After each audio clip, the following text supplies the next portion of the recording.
ikirere kiri clean, abaduteza iminsi barimo baduha attention. Ndabona iyi Kigali neza fresh, abahungu barimo babona ifungo, imiryango itanga space, deal ikinwa fresh, straight mu ngagari.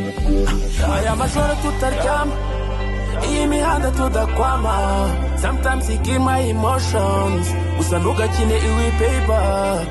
Kukarikoda kagafone, uyu mutima nutuza.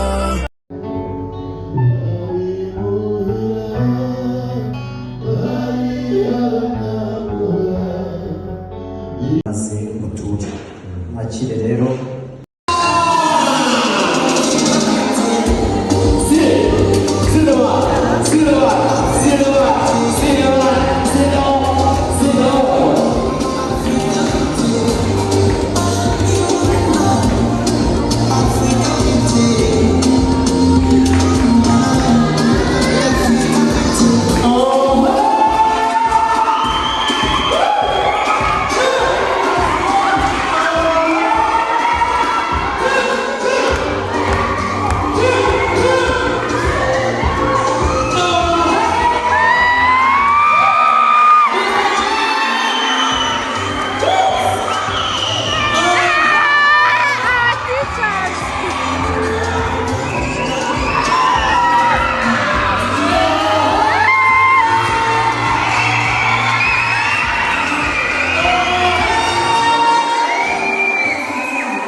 Babazwa n'ubusa ubarizwa